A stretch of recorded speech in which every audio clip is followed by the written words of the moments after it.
today you will learn about narrative text, okay? Our goals, student know narrative text, student can make their own short story ya. Jadi goalsnya hari ini yang pertama tahu apa itu narrative text dan juga bisa membuat cerita sendiri. Okay? So what is narrative text? Narrative text is a text that tells about an imaginative story in the past. Ya, jadi narrative text itu teks yang bercerita tentang cerita imajinasi di masa lampau. And then the social function of narrative text, jadi fungsinya to entertain and to teach people moral lesson with a story.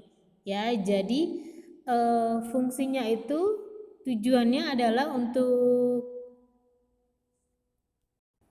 menghibur dan mengajarkan orang-orang tentang pesan moral dari cerita tersebut ya. Jadi tujuannya adalah menghibur dan ada pesan moral dalam ceritanya yang akan mengajarkan kita ya. Ada pesan moralnya dalam cerita itu. The language features ya, adverb of time, conjunction, simple past tense, and past continuous tense. And also juga biasanya ada passive voice di situ ya. Jadi untuk yang digunakan grammarnya itu language featuresnya itu ada adverb of time, misalnya once upon a time, gitu ya, a long time ago, nah kayak gitu. Conjunction itu kayak kata penghubung and, dan kayak gitu ya. Simple past ya itu tenses yang digunakan untuk masa lampau. Past continuous tense itu berhubungan masa lampau yang sedang berlangsung. Oke. Type of narrative text, ada tipe-tipe dari narrative text itu. First, legend, legenda ya. Next, folk tale atau cerita rakyat. Next, myth atau mitos, and then fable ya, and then fairy tale, dongeng ya. Ada juga seperti modern fantasy ya, and then ballads, and then plays atau drama, short story dan sebagainya ya. Jadi setiap sesuatu yang berimajinatif, yang berimajinasi, nah itu termasuk dalam tipe narrative text. Okay, let's see the generic structure. Nah, lihat teksnya. The Legend of Rawapening. Once upon a time, yeah, there was a little poor boy come into a little village. He was very hungry and weak. He knocked at every door and asked for some food. But nobody cared about him. Nobody wanted to help the little boy. Finally, a generous woman helped him. She gave him shelter and meal. When the boy wanted to leave, this old man gave him a lesson. It's a big wooden mortar for pounding rice. She reminded him, please remember, if there is a flood, you must save yourself. Use this lesson as a boat. The boy was happy and thanked the old woman. He continued his journey while he was passing through the village. He saw many people gathering on the field. The boy came closer and saw a stick stuck in the ground. People challenged every other to pull out the stick. Everybody tried, but nobody succeeded. Can I try? Asked the little boy. The crowd laughed mockingly.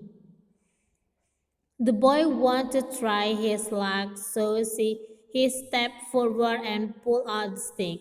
He could do it very easily.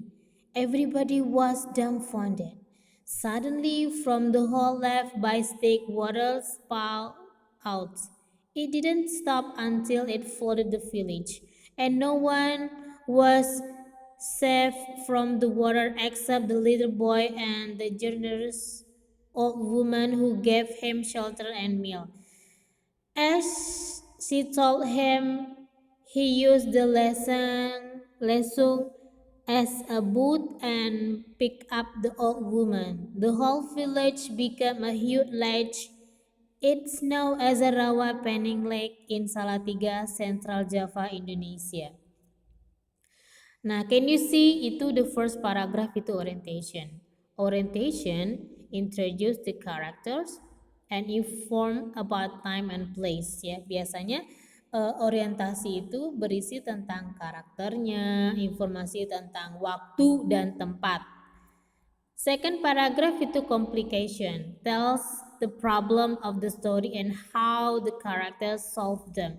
Jadi untuk komplikasi itu bercerita tentang masalah dalam ceritanya atau problem dalam cerita tersebut dan bagaimana karakter memecahkan, mengantisipasi masalahnya itu. Yang ketiga, paragraf ketiga yaitu resolution. The problem in the story solved for the better or worse, yaitu menyelesaikan masalahnya ya dengan cara yang baik atau salah ya. Jadi untuk generic structure ada 3, orientation, complication, and resolution. For orientation itu berisi tentang waktu, tempat, dan karakter. Untuk complication itu membutuhkan ada problem, bercerita tentang problem dan bagaimana karakter itu menyelesaikannya. And then untuk resolution ini biasanya berisi tentang bagaimana karakter itu solusi dari masalahnya, mengakhiri masalahnya, dan ending dari ceritanya ya. Apakah ceritanya happy ending atau enggak. Oke. Next, look at the example ya, baca long ago. Nah, jadi pertanyaannya, which one of the following statement is false about Sang Prabu? Sang Prabu was king a kingdom in the West Java. Sang Prabu was a cruel man. Sang Prabu was taken to Kayangan by the witch, or Sang Prabu was a wise man. Ya, jadi Sang Prabu was taken to Kayangan by the witch. Ya, ini yang tidak tentang ceritanya. Oke. Ini aja, jadi hari ini tentang naratif teks, itu generic structure-nya tadi ada 3, orientation, complication, dan resolution.